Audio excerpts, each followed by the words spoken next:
trazer um assunto crucial, pois vem aqui denunciar preconceito racial. E a Cairu está unida nessa luta essencial.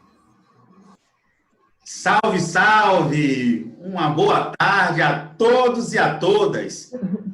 Nesse exato momento, tenho o prazer de saudar todos aqueles que estão nos assistindo aqui nesse Congresso Internacional Digital Cairu, na presença da nossa querida professora Carla Liane e a nossa querida professora Edilene Pereira, em nome do povo preto e da negritude desse país. Queria saudar a todos com imensa alegria de estar nesse exato momento mediando uma mesa que realmente faz necessário, não só aqui nesse congresso, mas em todos os espaços. Entendemos que essa pluralidade que estamos evidenciando nesse congresso digital da Cairu não podia ficar de fora. Estamos, nesse exato momento, empretecendo essa mesa, trazendo a mesa preta para vocês, para poder dialogar um pouquinho sobre o racismo, trazer um pouquinho sobre o racismo digital, fazer com que o enfrentamento ele seja evidenciado e que a gente possa também refletir sobre que racismo, seja ele no formato digital ou não digital,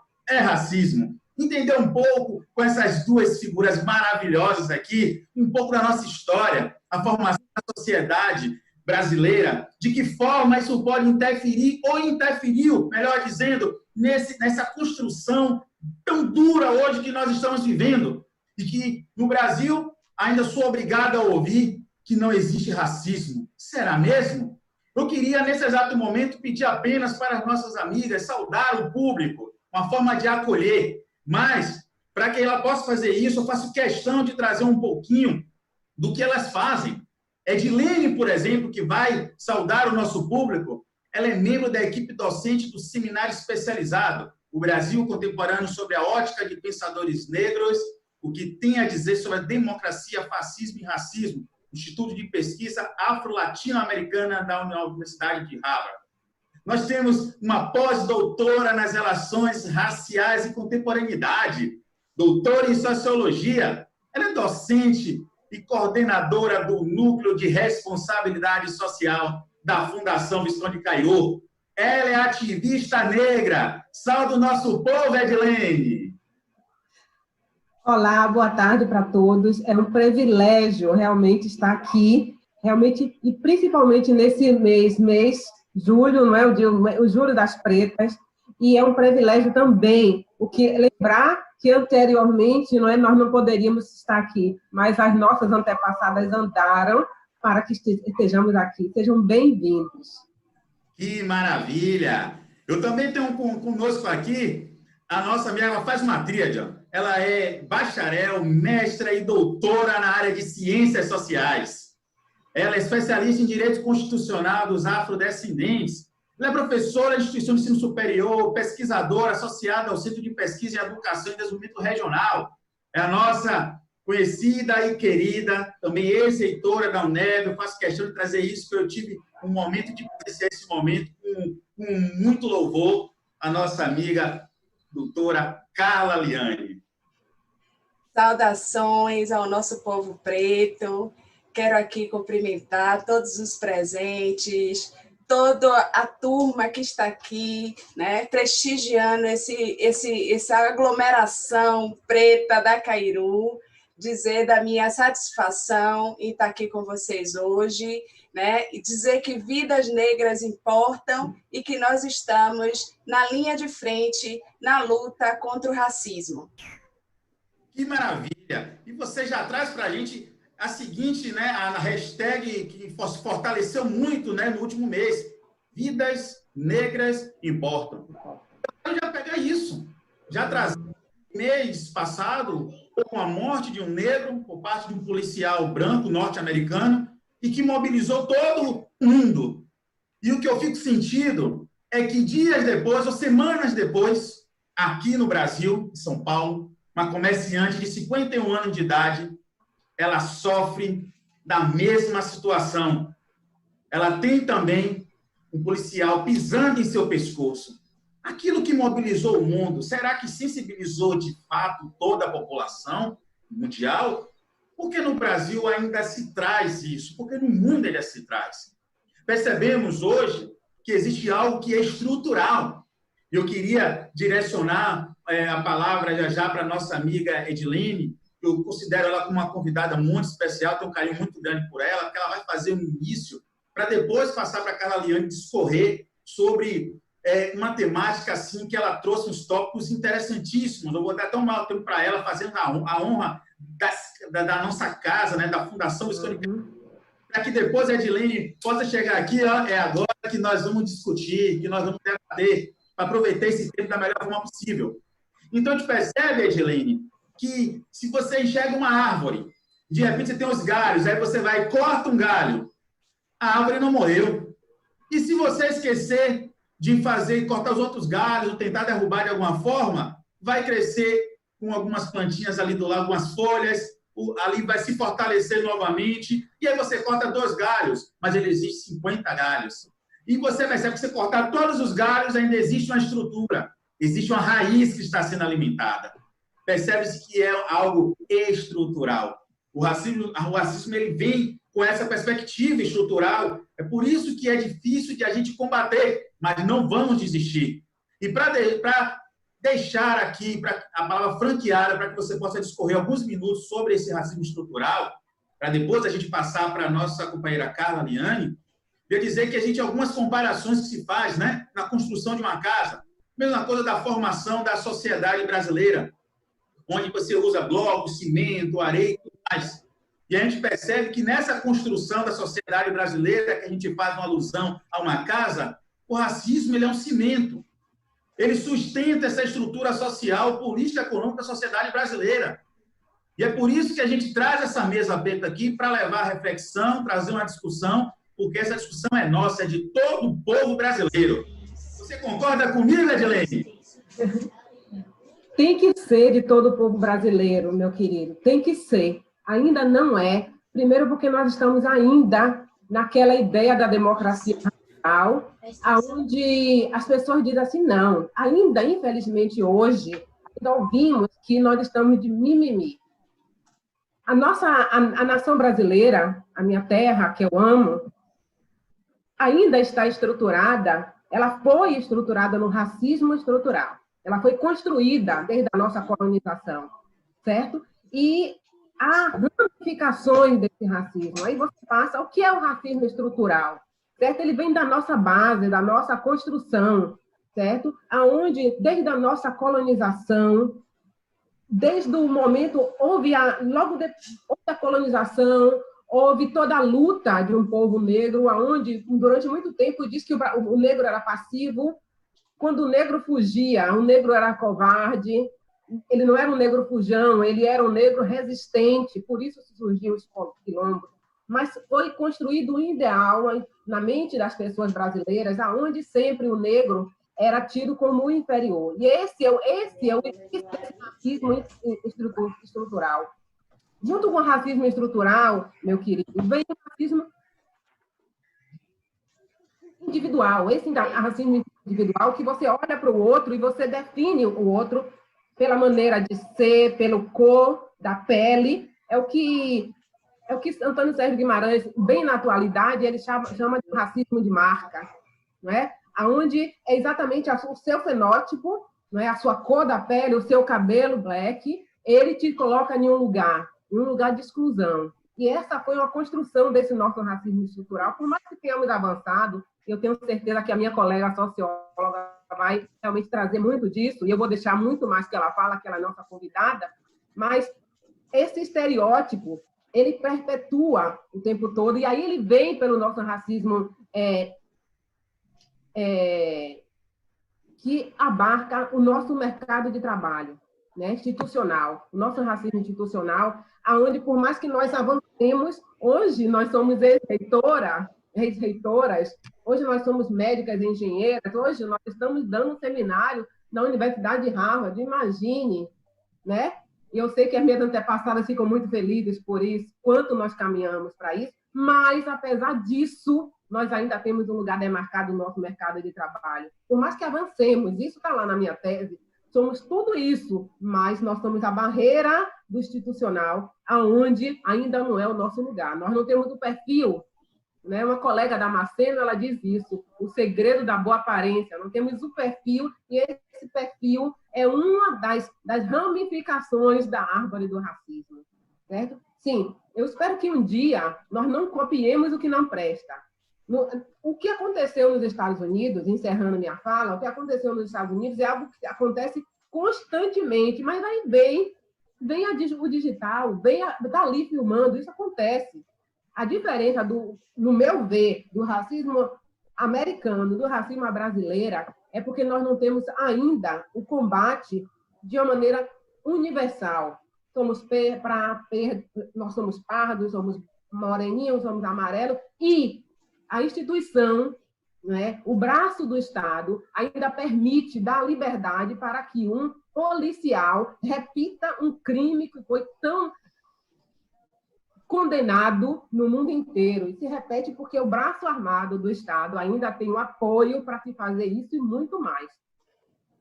Que maravilha, Edilene. Então, a gente percebe, inclusive, que essa posição que você traz, essa força de luta, a forma que você contribui, inclusive, com a Fundação Visconde de Cairu, percebe-se que você se identifica muito com os nossos alunos, que também é um povo preto. Perceba que é aquela maioria negra, que é da periferia, e que precisa... Tem gente que pensa assim que é porque está na Fundação Visconde de Cairu, é uma pessoa que é elitizada, que é branca, tal. Gente, independente disso, é uma pessoa que luta. E a gente entende que a galera da periferia é um povo negro. Então, vocês que estão aí assistindo, podem participar. Tem aqui uma forma interativa, colaborem, vai ter uma filtragem aí na interação de vocês, para que as nossas amigas aqui possam também socializar, tá certo?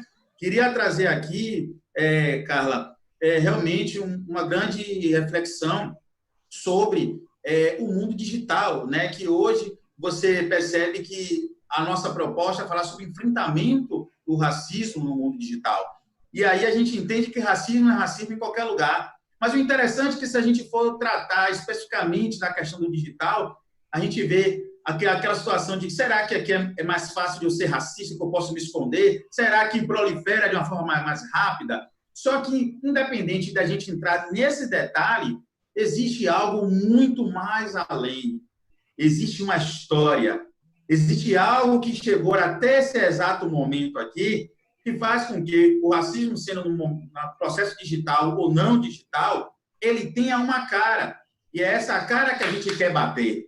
E aí eu queria saber de você, Carolina, desde a formação da sociedade brasileira ao mundo digital, o que é que você traz para a gente sobre o racismo?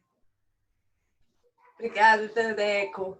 Quero, mais uma vez, registrar aqui, né, a minha satisfação de estar com vocês, parabenizar a fala da professora Edilene, uma fala maravilhosa. Também quero fazer um cumprimento especial a todos os professores e docentes. Nós estamos vivendo em um momento excepcional, onde os nossos professores e docentes merecem palmas, né? Aqueles que não conseguem reconhecer o papel dos professores e dos docentes, infelizmente, não estão, né, na direção da justiça, da humanização e do exercício democrático. Quero parabenizar a Cairu por ter trazido esse tema do racismo no mundo digital. É um tema contemporâneo, nos lança o entendimento das questões sociais contemporâneas, que mobilizam toda uma geopolítica mundial e também que mobiliza os sistemas de sociabilidades e de interações. Eu vou convidar todo o público para fazer o exercício do que Antônio Gramsci dizia: é o exercício do pessimismo da razão, mas do otimismo da vontade. É um duplo movimento do espírito, para que a gente possa compreender todo o percurso histórico, né, que nos trouxe até essa configuração societal tão desafiadora para a gente hoje no Brasil e também tão desafiadora para todo o globo, né, para todo o mundo. Então, a gente tem aqui duas categorias que são categorias caras às ciências sociais, que é a categoria do racismo e a categoria do mundo digital. né? Então, a gente precisa compreender, Dedé, correspondendo um pouco o que você traz, que a história da formação da sociedade brasileira ela é marcada por um autoritarismo. A gente vai ver isso nas obras da Lilian Schwartz, a gente vai ver nas obras do Raimundo Faoro, de todos aqueles pensadores que buscaram compreender a formação da nossa sociedade. Então, é uma história que foi atravessada por um processo de invasão e um processo também de múltiplas violências. E talvez a mais perversa de todas tenha sido a violência da desumanização do homem pelo próprio homem, né? Então, não podemos deixar de considerar a chaga que a escravização do homem pelo homem, que durou quase 4 séculos no nosso país, né? E que, de certo modo, vem se reinventando até os dias de hoje, reiterando hierarquias de poder, estruturando desigualdades. Então, desde lá, do período colonial, já sabíamos, né, do processo de violência e de massacre. Se a gente for considerar, sobretudo, né, o primeiro massacre empreendido aqui, que foi o massacre contra as nossas populações e comunidades indígenas. Nós estamos hoje vivendo em um momento de pandemia, mas gostaria de relembrar que no período de 1562 a 1563 foram dizimados 60 mil indígenas, né, pela epidemia da varíola, uma epidemia trazida pelos portugueses, né? Então, na diáspora dos povos africanos, eles foram retirados de forma violenta de suas terras, marcados como mercadoria, com ferros em chamas, e lançados ao Atlântico em navios, e muitas vezes passavam até 40 dias em condições inimagináveis de degradação humana, né? Estima-se que aproximadamente 5,8 milhões de africanos de todas as origens foram arrancados de suas terras e trazidos como escravizados para o Brasil. Há registro que desse contingente, desse montante, 20% morria durante a travessia porque não suportavam as condições subhumanas, né? E os corpos dessas pessoas eram jogados, lançados ao mar e descartados como objetos sem nenhum valor. Então, a gente pode perceber que nenhum outro lugar no mundo recebeu tantos escravos. Uma comparação com os Estados Unidos, por exemplo, os Estados Unidos tem uma estimativa de 389 mil escravos, povos escravizados, e a gente sabe que os Estados Unidos teve uma concentração maior dessa dinâmica na parte sul, né? Então, não foi igual o nosso modelo, que em toda a região, em todo o país, a gente teve espalhado o nosso povo africano que veio para cá. Então, a gente tem um registro que nós fomos o último país a abolir a escravidão em 88, né? E estatísticas indicam que o país teria 44% da quantidade absoluta de africanos obrigados a deixar o continente. Ou seja, nós somos o país mais negro fora do continente africano. E isso é preciso ser reconhecido pela sociedade brasileira. Nós precisamos desromantizar a ideia de abolição, né? Existiram insurreições, fugas, revoltas naquele contexto, e além, é claro, de todo o movimento mesmo abolicionista, né, que pressionava para que esse processo ele fosse concretizado. Ainda assim, o Estado brasileiro não foi capaz de integrar, no período pós-emancipação, a população liberta, né? Integrar a partir dos sistemas de educação, dos sistemas de saúde, de habitação, de emprego, né? Tentando, na verdade, corrigir diversos problemas estruturais daquela ordem. Então, é desse racismo que a gente fala. É um racismo que está impregnado no DNA do nosso país, né? Então, toda a elite nacional tentou forjar uma espécie de amnésia, né? E a gente não pode compactuar com esse tipo de amnésia. Tal processo histórico não pode ser dissociado, por exemplo, da geopolítica econômica mundial, E a gente sabe que o sistema capitalista, em todas as suas fases, se sustentou em um processo de colonização e na exploração do trabalho humano. Ou seja, esse sistema econômico se renova e se reinventa em uma velocidade absurda. Esse sistema mundo moderno colonial se estrutura primeiro a partir da hierarquia e da ideia de raças, né, associada ao processo de controle e de exploração das relações de trabalho. Então, a formação da nossa sociedade, André, professora Edilene, né?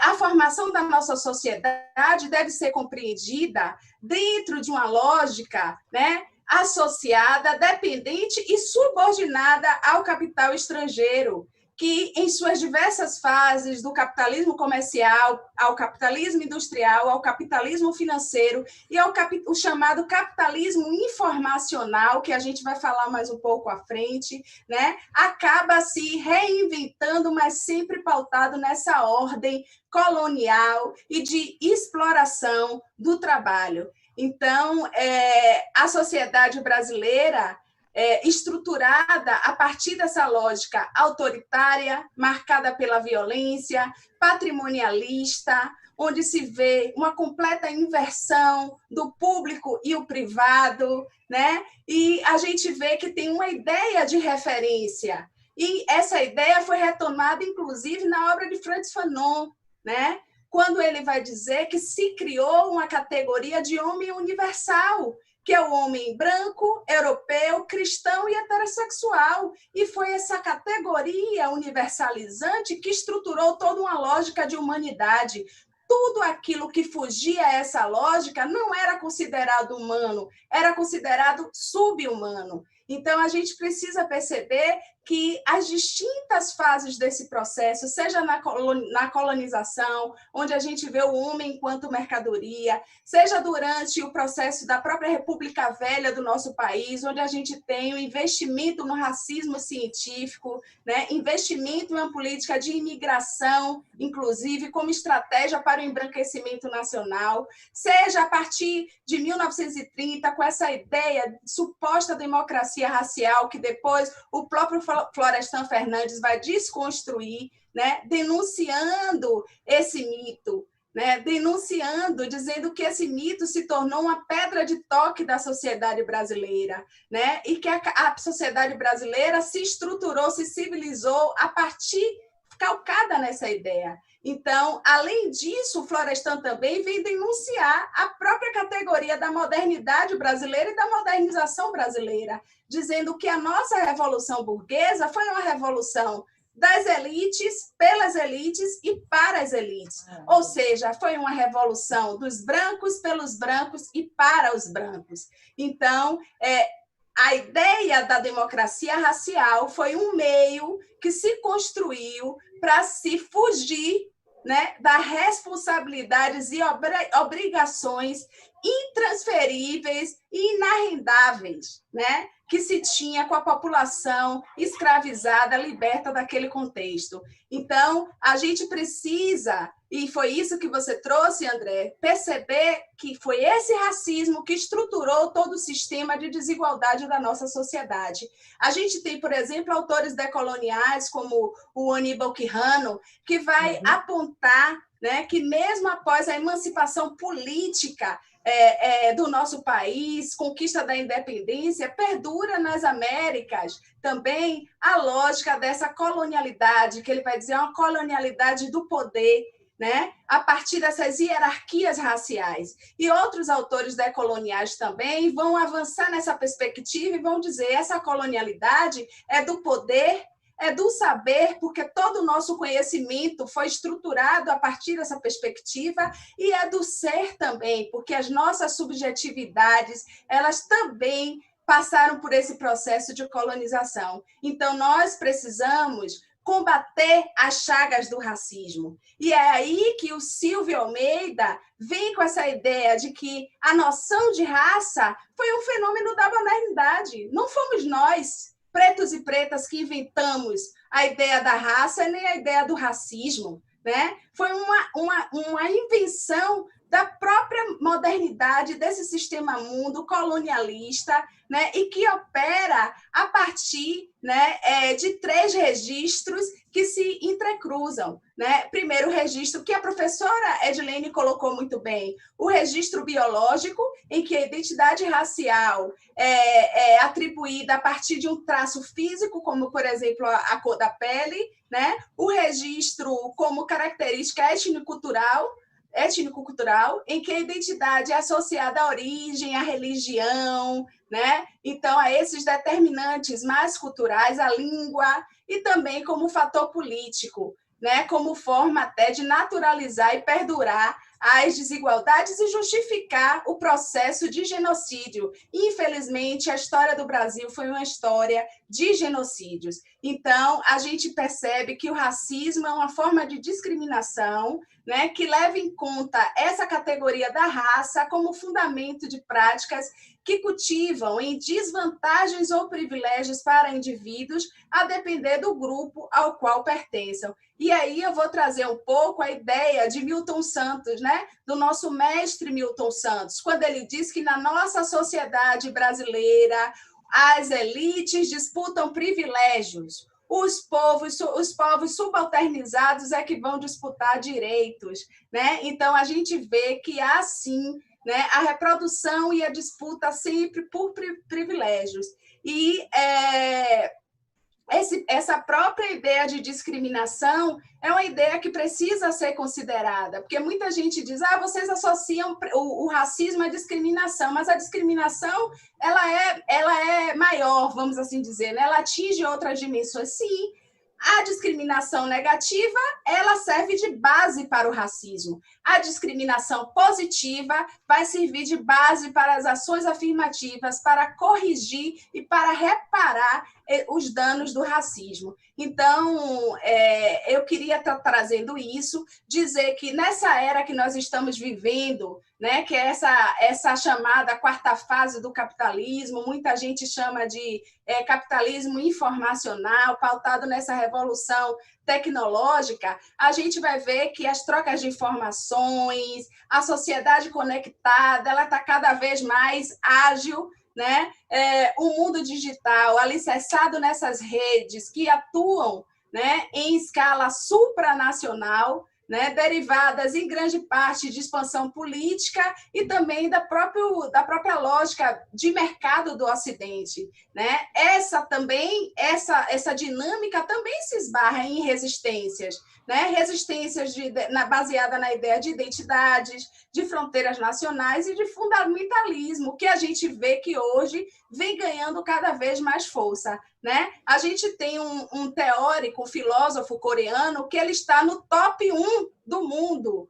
A obra dele se chama Nu Enxame, Perspectivas do Digital. É um dos livros, hoje, André, mais vendidos no mundo. Ele faz essa crítica à sociedade digital, a essa perspectiva da estética da transparência e da lógica da positivação, né? E ele vai dizer que a degradação do humano se dá por meio dessa positivação da sociedade. A positivação, quando se dá essa perspectiva da positivação, se perde a negatividade, o contraditório, né? A negatividade do outro, ou seja, padronizando sentimentos, padronizando formas de pensar, de ser.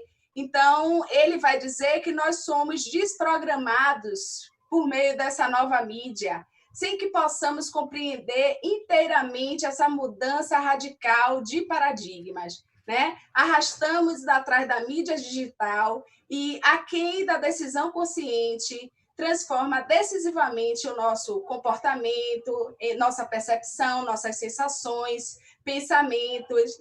Então, ele vai dizer, nós estamos hoje embriagados por essa mídia digital sem que possamos, por exemplo, avaliar inteiramente as consequências dessa embriaguez. É uma espécie de cegueira que muitas vezes pode gerar crise, quando, por exemplo, se usa desse meio, né, para ultrapassar as fronteiras do direito.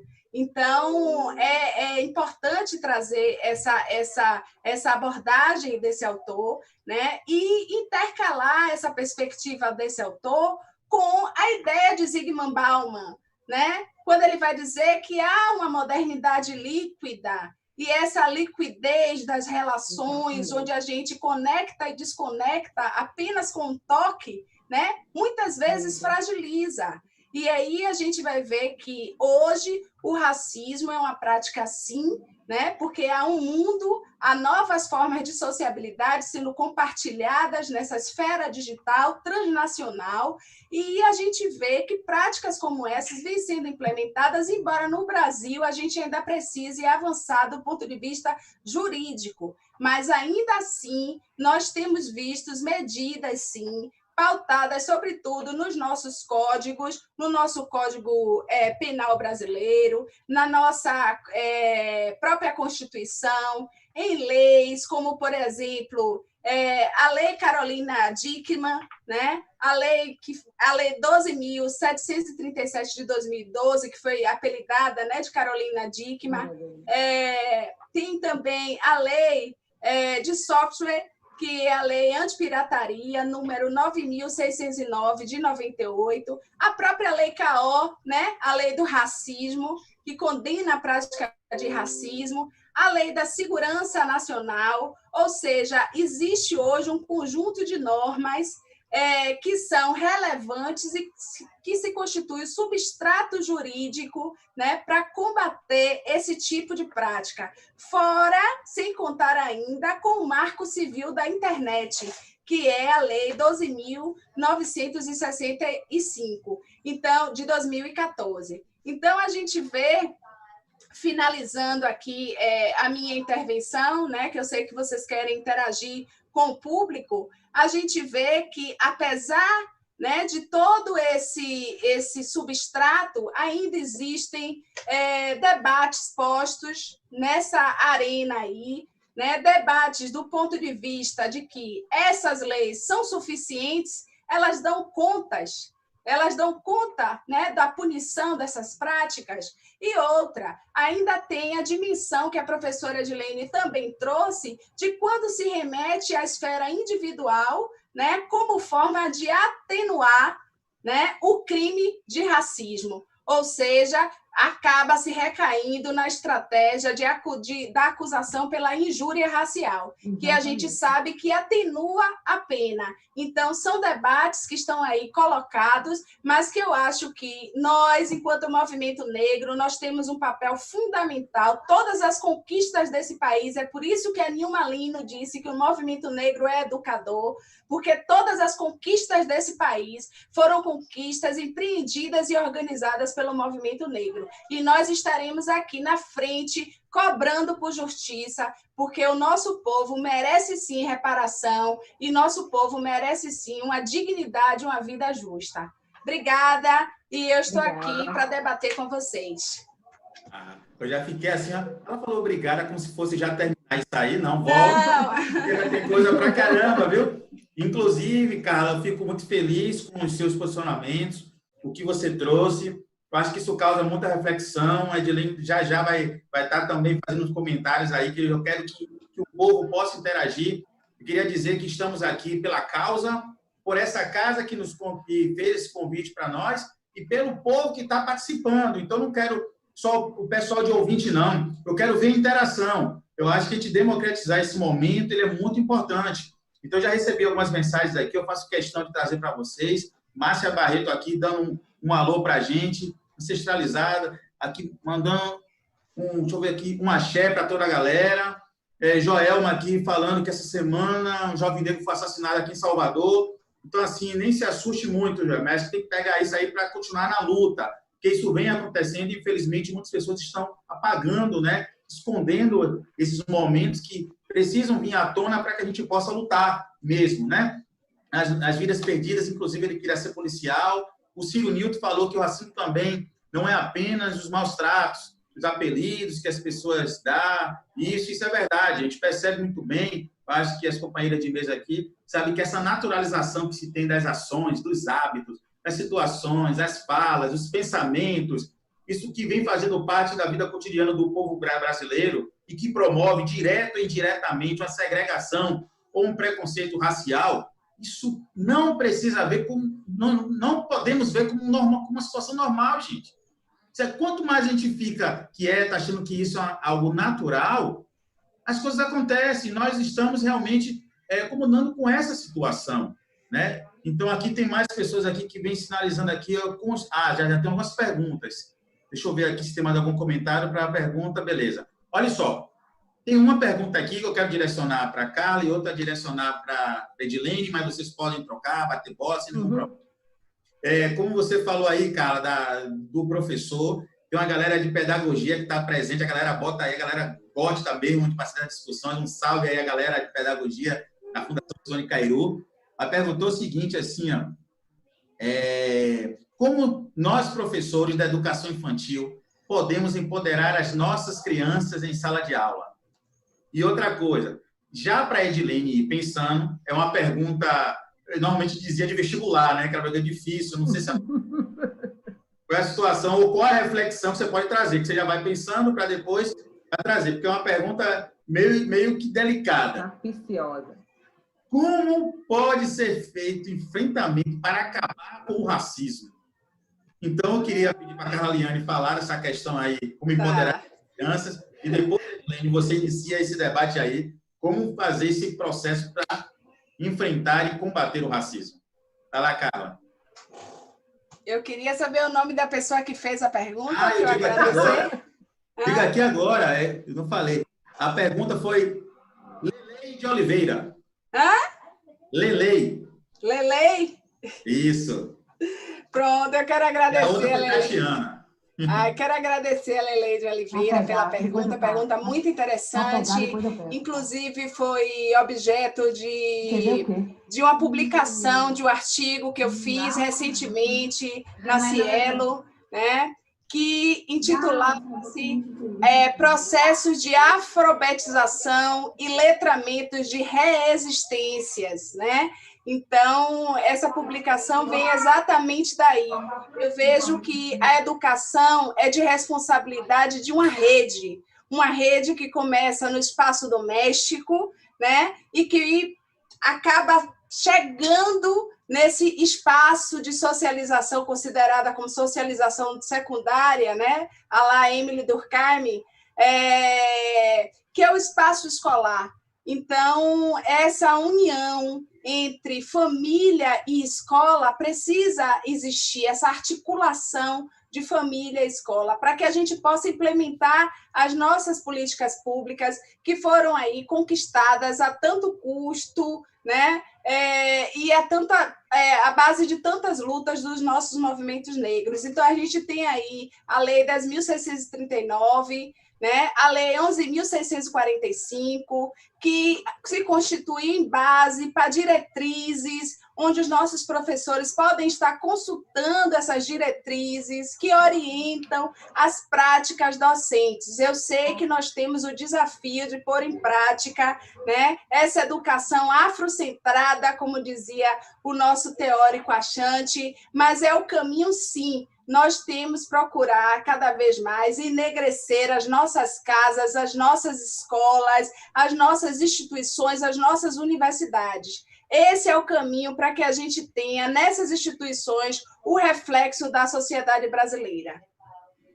Pronto. Edilene, Tatiana perguntou, como pode ser feito o enfrentamento para acabar com o racismo? Boa tarde, Tatiana. É uma pergunta bem capciosa. É verdade. Primeiro,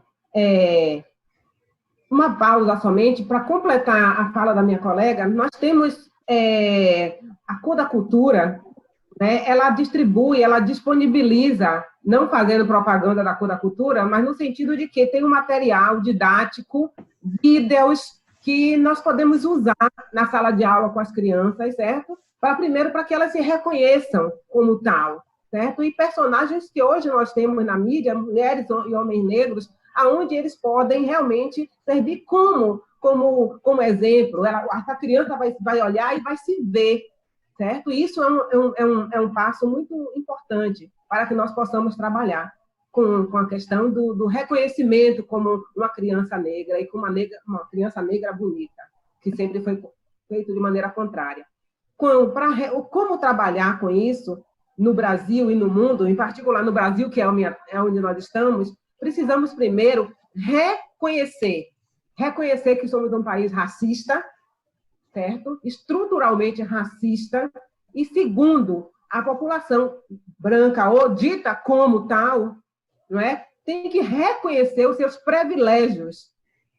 O branco, ele tem que reconhecer que ele nasce em um país racializado e que ele tem o privilégio de ser branco, ou pelo menos branco no Brasil. Lá fora eles percebem que não são brancos, mas o branco... É só até a fronteira, né? Pois é, exatamente. Quando ele sai do Brasil, aí a ficha cai. E ele vê que ele não é. Mas ele é tido no Brasil porque, como eu disse anteriormente, a marca da cor, e aqui no Brasil fugiu de Edilene, então ele já está num outro patamar de privilégios. Então, assim, respondendo a sua pergunta, a primeira estratégia porque nós vemos uma luta secular, séculos e séculos, né? Desde os nossos antepassados que chegaram aqui, foram torturados, foram violentadas, não é? E se criou o imaginário que, em relação à mulher negra sexualizada, isso também é uma forma muito grande de racismo e de sexismo, mas no momento em que a população brasileira reconhecer que somos um país racista, certo?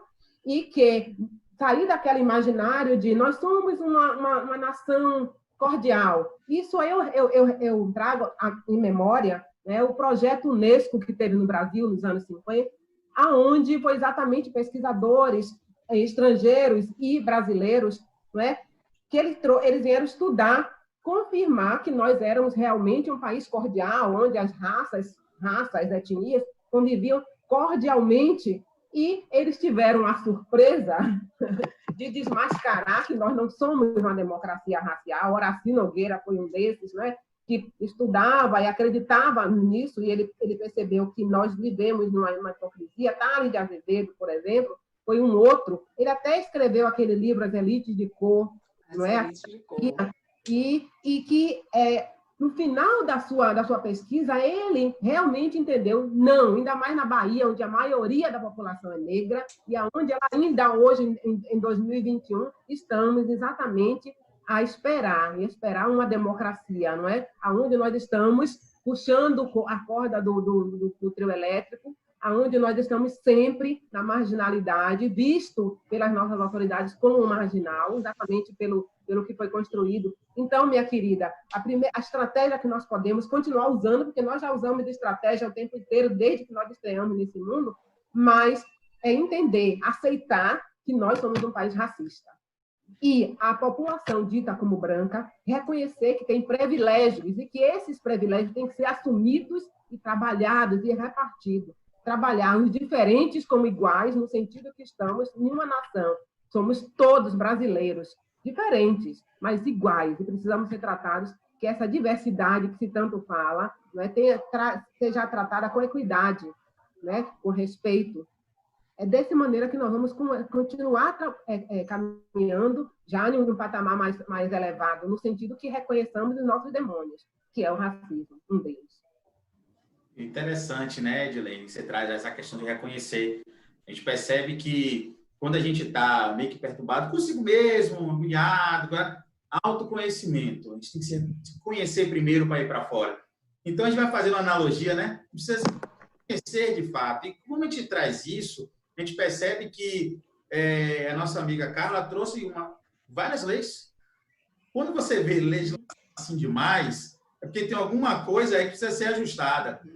O mais interessante, mesmo com todas essas leis, o índice, né, de discriminação, o índice de racismo e de situações diversas que vai burlando aqui ou ali, mas a essência, evidenciando da mesma forma aquilo que a gente não queria que acontecesse, vem acontecendo. Então, o problema está na essência do processo. Então, a gente percebe, o cantor do Adão Negro, ele traz uma história, ele falou que estava na praia, aí caiu na água e saiu, aí alguém falou assim, o seu cabelo é duro, não entra água, não. E aí ele falou, se o meu cabelo é impermeável, isso é problema meu, mas duro é o seu coração. Essa realidade dura nosso coração, está na hora de a gente quebrar isso. Reconhecer mesmo. E não tem problema do branco reconhecer os privilégios dele, não. Não há problema disso. Não vejo problema nenhum. Eu não vejo a gente reconhecer que o nosso país não vejo problema nenhum. Isso vai motivar as nossas ações, começar a flexibilizar para um caminho que a gente possa minimizar essas distorções que foram evidenciadas diante de uma estrutura que se consolidou baseado no que Carla Liane falou aqui com a gente. Tá? Então, é uma reflexão muito profunda. Eu queria deixar isso aí na cabecinha da galera e trazer uma participação do povo aqui. Nelma diz que a perspectiva histórica do racismo deve ser lembrada diariamente até que aconteça uma transformação. Isso é verdade. Perceba que Carla Liane traz um histórico desse e a gente começa a se movimentar. Será que a gente está ouvindo pouco? Não é? Então, acho que Carla e Edilene, nos espaços que elas frequentam, devem dialogar e ver aqui naquele momento uma mobilização forte. Mas depois, às vezes, até esfria, porque a gente precisa de mais. Ainda é pouco, né, nesse processo. Olha lá, ó. Com certeza. Irmã Barbosa, professora Carla, muito interessante sua explanação referente ao racismo. Parabéns. Aí, Carla, saudando aqui com os parabéns. Obrigada. Ó, André Oliveira, parabéns, excelente explanação. Como negra, me senti plenamente representada. Você não sabe como é importante, André, a gente tem que ouvir, a gente ouvir isso, assim, é uma satisfação muito grande. Mas me sinto representado, quer dizer que a gente está conseguindo traduzir a dor que está aí e a reflexão que você queria que, de fato, fosse evidenciada. Que bom. Continuando aqui, Washington, excelente abordagem. Aí pergunta aqui, Carla, qual é o autor do livro sobre a perspectiva digital? Aí Sim. Tá. Se falar que já tem uma outra depois, para senão eu vou colar tudo. Tem aí? Pula para outra, depois você volta. Vá. Olha lá. Qual a diferença entre o racismo e o preconceito? Existe racismo no Brasil? Olha que a nossa fala inicial foi essa, né? O professor disse que não tem racismo. Eu acho que aí já começa a pergunta. E com as falas das nossas amigas aqui, eu acho que já faz bonito até essa. Se existe racismo no Brasil. Agora, é muito interessante o que você traz. Qual a diferença entre racismo e preconceito? Para quem vai aí, quem pode? Carla? Eu posso dizer sim. É importante, essa pergunta é muito interessante, eu já vou dizer. O filósofo é um filósofo sul-coreano, tá? Não sei se você vai... Byung-Chul Han. Byung-Chul Han. A obra é No Enxame, Perspectivas do Digital. Tá certo?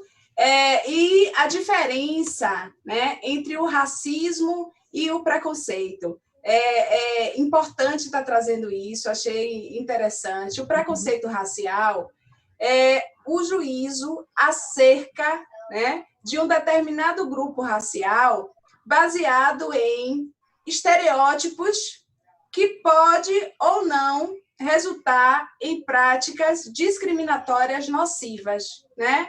Então, o preconceito está muito aquela coisa do juízo que se faz acerca, né? Um juízo prévio até, né? A gente costuma dizer isso, o preconceito, um juízo prévio acerca de um determinado grupo, de uma determinada pessoa, né? Mas o racismo já é a forma de discriminar, tá certo? Levando em conta a raça, né, como esse fundamento de práticas, tá certo? Então, é interessante. Eu também queria fazer um comentário sobre a questão das leis que André colocou. Assim, muito interessante isso, porque a gente tem mais um dilema na sociedade brasileira. A sociedade brasileira tem o desafio de resolver a questão da igualdade formal e da desigualdade real, né? Então, muitas vezes, a gente tem um sistema de leis, a gente tem uma das constituições que são referenciada no mundo como uma constituição democrática, né? A Constituição cidadã, mas essa cidadania mesmo, né? O que a gente vê é uma subcidadania, né? O que a gente vê foi o que eu trouxe com Milton Santos. O que a gente vê é o sistema de privilégios estando sempre à frente, né, da prerrogativa do direito e do usufruto do direito. Então, temos ainda que avançar, temos ainda que resolver essa questão, essa equação, né? Porque nós temos leis, nós temos a lei, por exemplo, 10.639, 11.645, nós temos a lei CAOC, a lei que pune o racismo, nós temos uma série de leis, né? Mas a gente vê ainda que essas práticas continuam impregnadas e naturalizadas, e muitas vezes naturalizadas de forma inconsciente, né? Que só a partir da perspectiva educativa e dessa emancipação mais crítica é que a gente vai poder problematizar o quanto de racismo nós temos em nós, né? E o quanto de herança desse sistema ainda nós reproduzimos. Tá certo? Beleza, eu tenho aqui uma contextualização para fazer e uma pergunta que eu vou direcionar aqui para a Edilene. Seguinte, o pessoal perguntou o seguinte: as palestrantes podem abordar um pouco mais sobre a diferença do tipo de racismo que são existentes? Então, é o seguinte, primeiro eu vou sinalizar aqui sobre a questão do racismo digital, tal, e depois eu vou sinalizando, que acho que ele viu aí alguém falar racismo institucional, né? Ah, ótimo.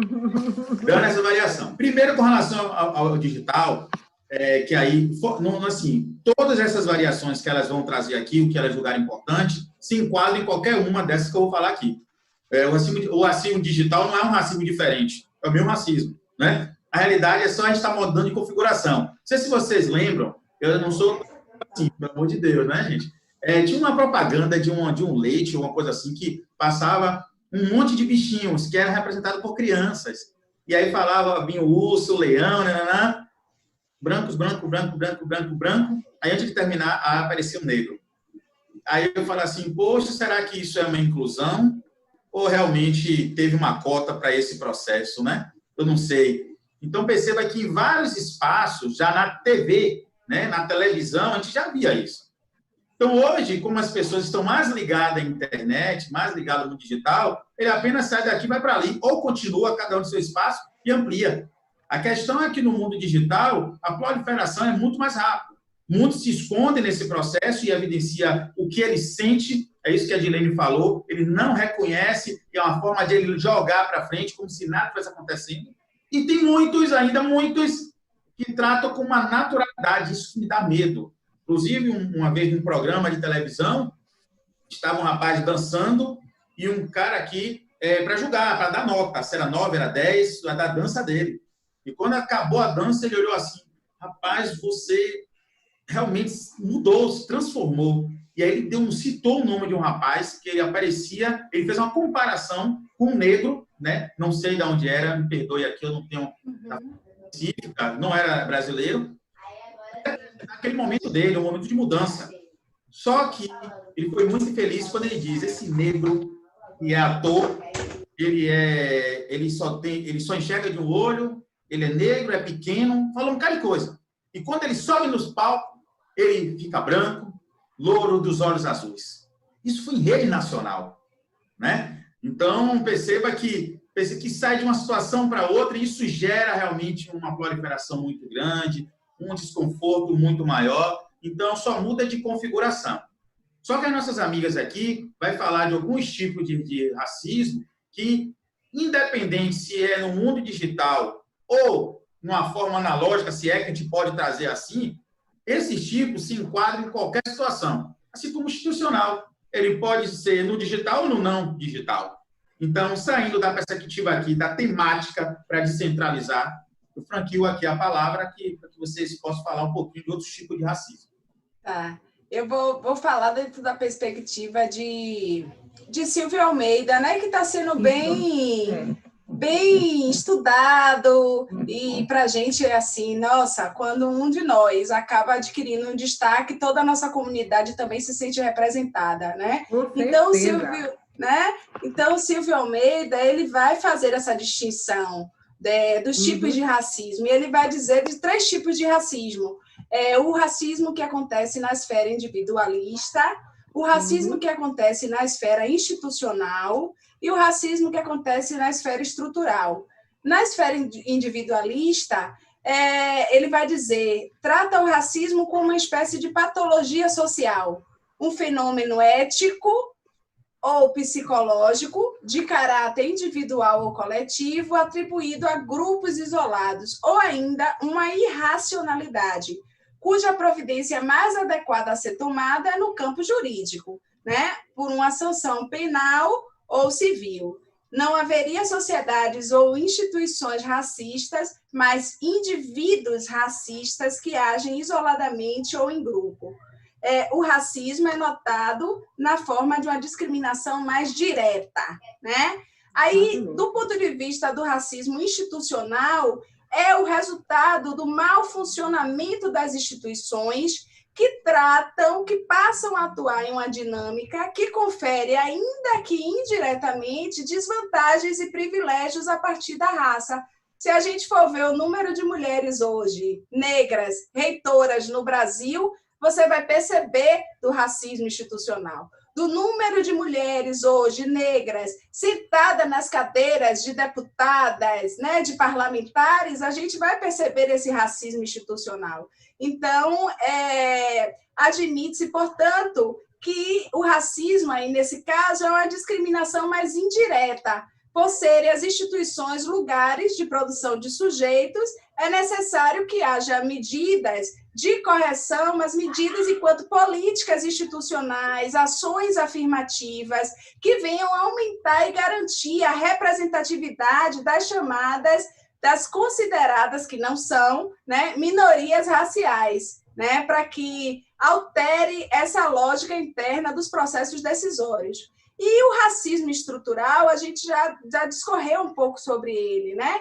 É decorrência da própria estrutura social, ou seja, desse modo que André fala aí, que acabou se normalizando, se naturalizando, né? E que vai impregnando as relações políticas, econômicas, jurídicas, as relações familiares, né? Não sendo uma patologia social e nem um desarranjo institucional. Aqui, no caso do racismo estrutural, considera-se que comportamentos individuais e processos institucionais são derivados da sociedade, né? Cujo racismo é uma regra e não exceção. Nesse caso, além das medidas que coíbam esse racismo individual, racismo institucional, torna-se imperativo pensar também em mudanças mais radicais, gente, nas relações sociais, nas relações políticas, nas relações econômicas, né? Pela própria complexidade das ligações que apresenta com a política, a economia e o próprio direito, né? Então, é importante que a gente possa falar mais do racismo estrutural, né? E que a gente possa perceber a perversão e a capilaridade dele no âmbito das relações sociais. Exatamente, Carla. Na hora que nós trazemos esses tipos de racismo, como eles se proliferam na sociedade brasileira, e Silvio Almeida, realmente a pessoa mais empoderada no momento para falar a respeito, né? E quando ele fala exatamente desse racismo estrutural, nós vemos isso em todas as esferas da sociedade. É no mercado de trabalho, seja ele público ou privado, nós entendemos.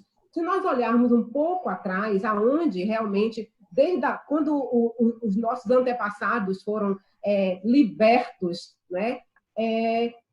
Saíram do período escravocrata, saíram da senzala, com um ano atrás, não houve uma reparação do Estado em relação ao todo o período como ele viveu, escravizado, mão de obra zerada, sem nenhum tipo de subsistência.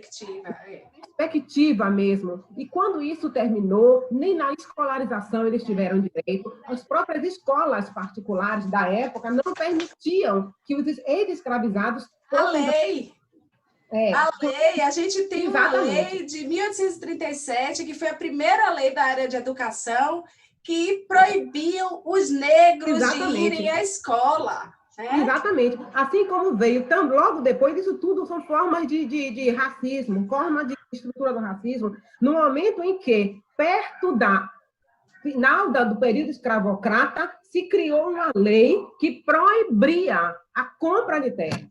Isso foi uma estratégia, sabe, da nossa oligarquia, do patrimonialismo mesmo brasileiro, e que essa lei fez com que esses libertos não somos até hoje, abre e fecha aspas, ele não permitiu que essa população tivesse direito a uma terra.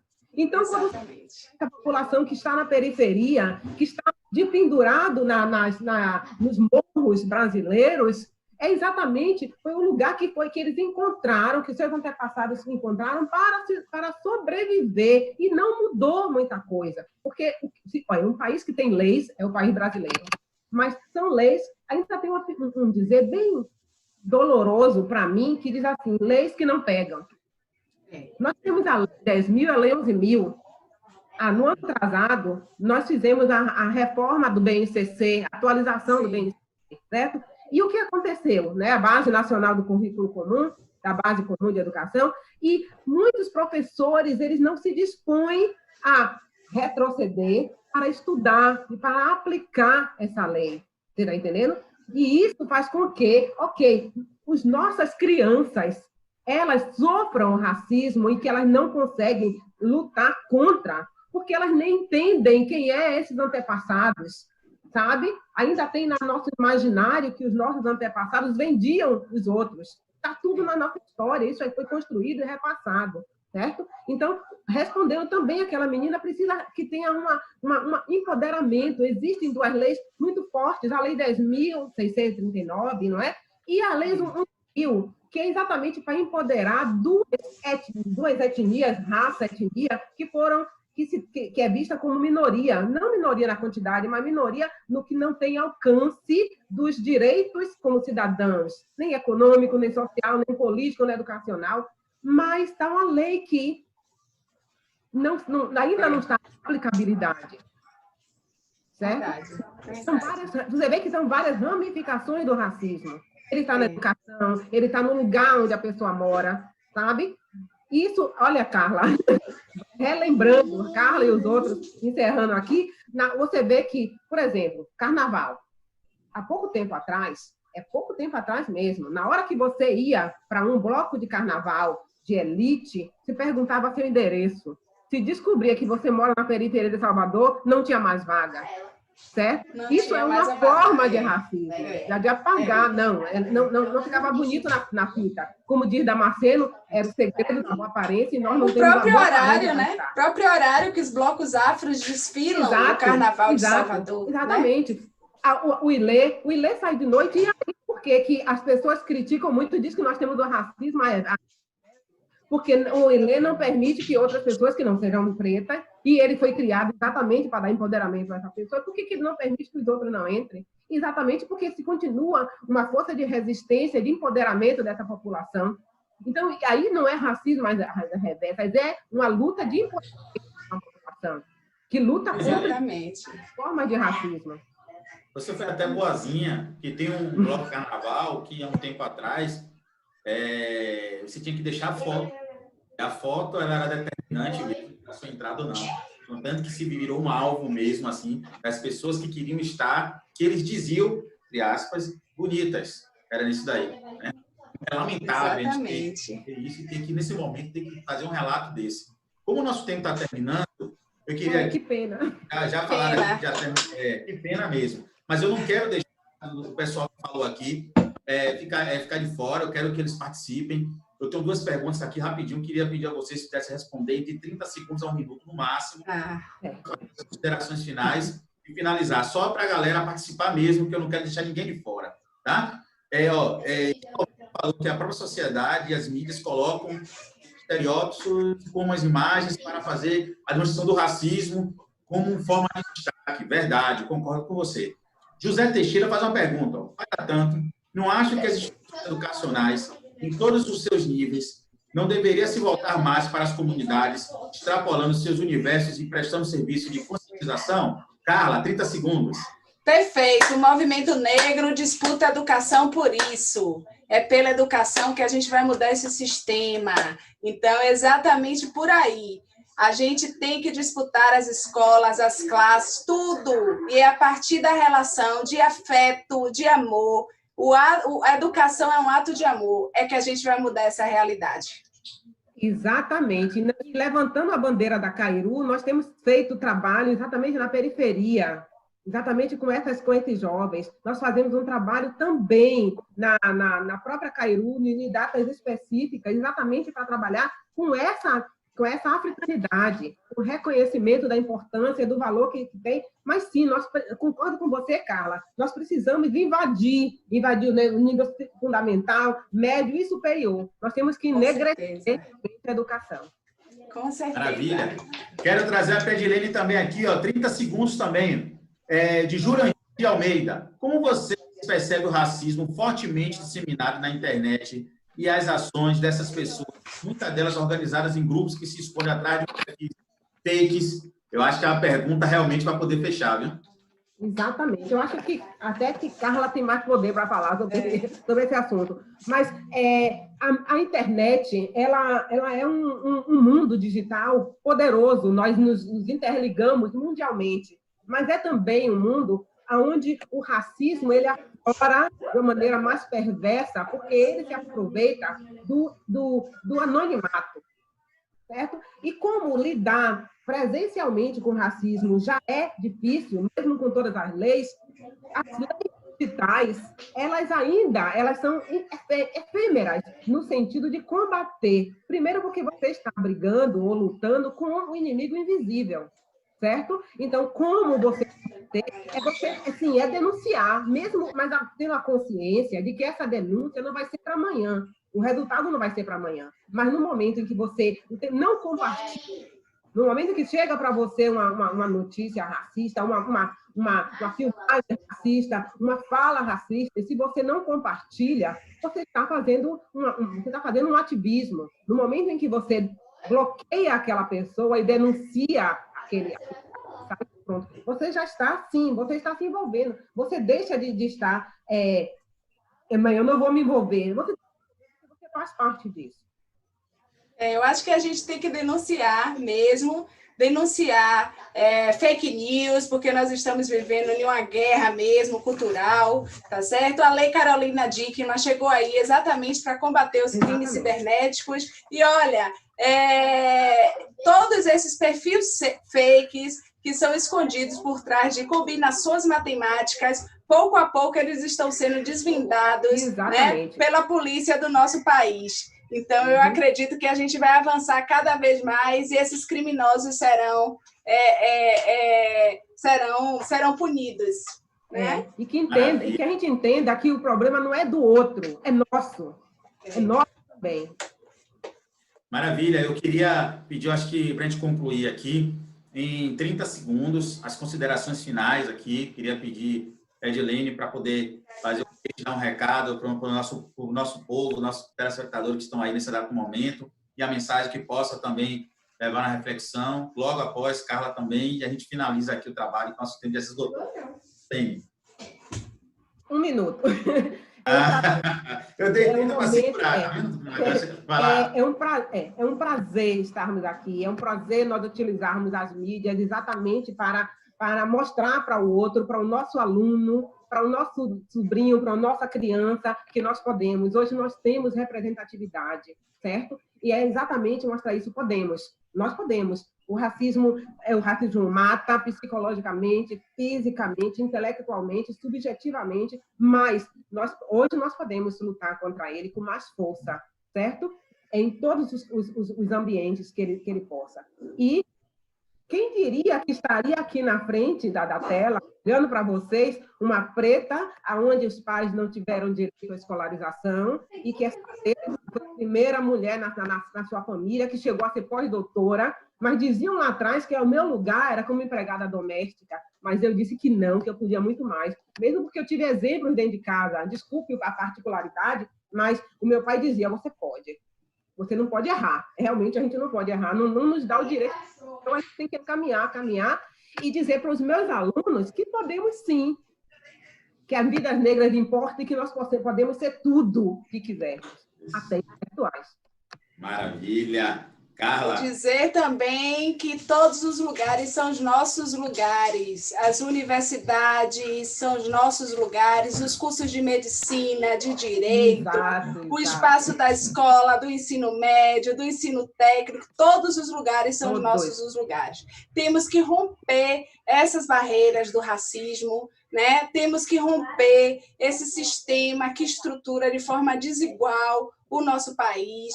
Temos que atentar para a guerra que está sendo já, né, perpetuada nas periferias urbanas das grandes cidades, e também temos que reconhecer o papel comunitário dessa população, dessa juventude negra, e nos apegar nesses princípios ancestrais, o princípio do Ubuntu, eu sou porque nós somos, né, e seguimos em frente. Um sobe e puxa o outro. Então, quem está aqui dentro tem um compromisso em trazer toda a população periférica, porque nós somos o exemplo de sucesso, nós estamos aqui no ensino superior e nós temos o compromisso ético e político de trazer o nosso povo negro para cá para dentro também. Nós podemos. Nós podemos. Nós podemos, e podemos muito, né? Podemos mais. Inclusive, trazer aqui o pessoal aqui um agradecimento, né? Coração mesmo, a Edilene, porque sempre está com a gente, contribuindo, essa mulher guerreira, nessa história de vida fantástica. Seria até uma mesa a história de vida dela, ou mais. Obrigado, Edilene, por você ter aceitado esse convite para ser uma das nossas convidadas especiais aqui como ativista. Queria também agradecer a Carla Liane, assim, de coração, a Fundação Pessoa de Cairu traz assim, sinceros agradecimentos, porque essa agenda é bem difícil, complicada, você vê que a gente vai conversando aqui e ali, às vezes demora de se falar, mas a gente sabe que é uma loucura mesmo do dia a dia, mas isso significa dizer que o povo preto está se movimentando, está ocupando... É a militância, a nossa militância. Então, isso é fantástico. Então, o que eu tenho a trazer aqui é agradecimento também a todos vocês que participaram, que nos ouviram. Aqui a gente não está com o intuito de fazer guerra com ninguém, né? Tem uma música aí, se a gente se reconhece como negro, não quero guerra com ninguém, eu apenas quero ocupar os meus espaços. E nesse momento agora aqui, está a mesa com vocês, com esse público que está participando do Congresso Internacional Digital Cairu, é dizer que todos nós precisamos refletir, estudar, ocupar nossos espaços, aproveitar que o conhecimento é uma grande arma para esse momento agora e que a mudança desse cenário que tanto nos deixa desconfortáveis vai nos mínimos detalhes.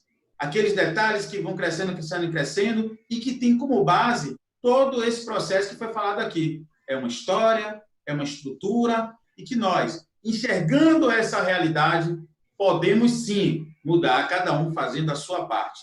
Então, que possamos, nesse exato momento, sair aqui com algumas reflexões, levar adiante, porque a gente podendo levar essas discussões para outros espaços, é uma forma de consolidar e fortalecer realmente essa prática que todos nós estamos discutindo aqui, tá bom? Grande beijo, forte abraço a todos vocês. Resistência e luta!